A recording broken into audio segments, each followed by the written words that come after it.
እርግጠኛ ነኝ የተገበረ ልጅ ነው።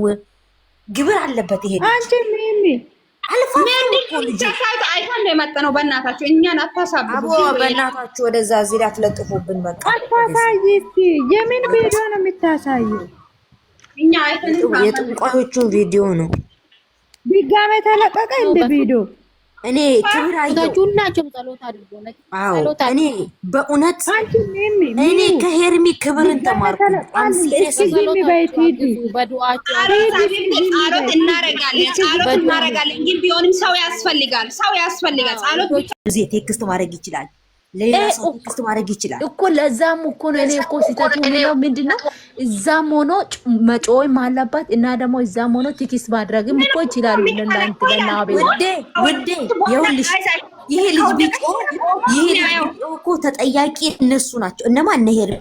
ለምን እቺ ሚስቱ ናት፣ የልጁ እናት ናት። አንድ በይ። ሁለተኛ እሱ እነሱን እየመረጠን ያለው ተጠያቂ የሚሆኑት እነ ሚኪ ናቸው። ለምን መሰለሽ ብዙ ሰው ስላወጣ ያ ግዴታ አይደለም። ለምን አሁን ግን እኛ ያለን ምንድነው አብርሃም ወዶ ሳይሆን በግድ አሁን በዛ ሰዓት እንኳን አብርሃም ታይ ናሆም ማለት ነው አንቺ ኤቴና ሽቆ ነው ያለው የሁለት ልጅ እናት ማለት ነው። ምን ሆነሽ ነው እንደዚህ የሚያደርገው? እግዚአብሔር ነገር ነው።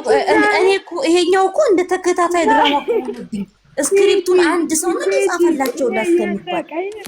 በዚህ በኩል የአላዛር በዚህ በኩል የአላዛር ሚስት በምን መጣች?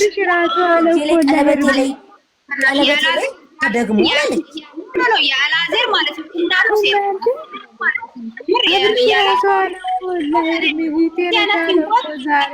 ማንዘራችሁ ሴት የሆናችሁ ያላገባችሁም እንዳይገጠም የአላዛር አይነት ትዳር ማለት ነው።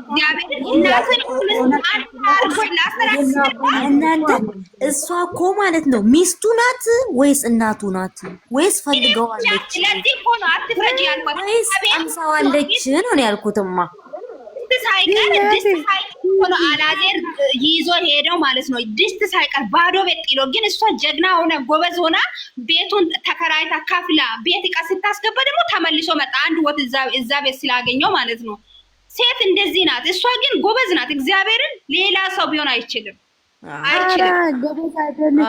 እኔ ደፍቼው ነው የምወጣው። ይቅርታ ዘልዛለ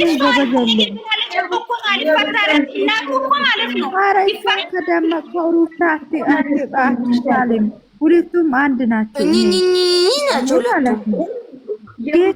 ሁለቱም አንድ ናቸው። ሩታም ከና ማናት እቺ የአላዛር ናቸው፣ ጓደኛ ናቸው። እኔ አደነኩት ማለት አምቢን ማለት ምን ሁሉም እንደ ታቴ ቢሆን ማለት ነው። አንድ ሰው አብርሃምን እንደዚህ አይጫወትም ነበረ። እንግዲህ ቡታጅራ ውስጥ ታምቢን ማንም ዩቲዩበር ይፈራታል። ለምን? አንደኛ ለፋሚሊም ይሁን ለወንድሞቿ ይሄን ያክሉ ማለት ነው ቀጥቅጣ ነው የምታስተምረው። ግን ዴቭ ምን ይላል? በዚህ ሰዓት በዱላ ነው እንደ ሰው የሚያምነው ይላል። ወንድሙን እንደዚህ ማብራት ከቻለ እንደው ምን ችግር አለ? ወዲያየሽም እንደ እንትና ከዛ የመጣችው ቲጂ አብሪሽ ማለት ነው። እኔ ሲመስለኝ አሁን አብሪሽ ማለት ነው የምሬን ነው። አሁን እኔ ሲመስለኝ አብሪሽ ወንድምም እህትም አባትም እናትም የሌላ ነው ይመስለኝ። የምር ቢሆን እንግዲህ ውዶች ነገን የምናየው እውነት አብሪሽ ወንድም አለው እህት አለው እውነት አባት አለው እውነት ታላቅ እህቱ እንደ መሽገር አመታ ያጣበቀችበት እውነት አለች እውነት እሷ ሄዳ ቤተክርስቲያን ቆማ ተሰማለች። እኔ ለፋቴ ልንገርሽ፣ እኔ ፋቴን እንኳን በውስጥ ሀይ ብዬሻለሁ፣ አልመለሽኝም። እኛ ምንድነው የምናወራው ማለት ነው። አሁን ከዚህ በኋላ አያገኝም ብሏል። አሁን ለምሳሌ ከሰው ጋር አያገናኙም። ገባችሁ አይደለም? ስለምትጠብቅ ቡዜ ማለት ነው ሩም ይዘዋል። በህግ ማሄድ አለባት ቡዜ ማለት ነው። ለራሱ አታገናኝም ሀቤብቴ ያንን ደግሞ ድግምቱን ሌላ ሰው መበጠስ አይችልም። አይታችሁ ከሆነ ከዚህ በፊት ማለት ነው ይሄ ናሆም የውቤ ባል ማለት ነው የሆነ ልጅቷ በብር አሰርታ ስንት ሰው ታግሎ ጸበል ተረጭቶ በስንት መከራ የሆነ ልጅ ከበጠሰ በኋላ ያ ልጅ ጸበል 1 ወር ከ15 ቀን ነው የቆየው። ያ አንገት ማለት ነው ስለዚህ ከሷን ሰው ማውለቅ አይችልም። እሷ ናት በህግ ተይዛ ማውለቅ ያለባት። ለአብርሃም እግዚአብሔርን በዚህ ሰዓት ፋሚሊ ያስፈልጋል። ጋዚ እኔ ምን እንደፈራው ታውቃላችሁ? አሁን ምንም ስለ ቤተሰብ የለም፣ እናት አባት የለም፣ ወንድሞች የለም።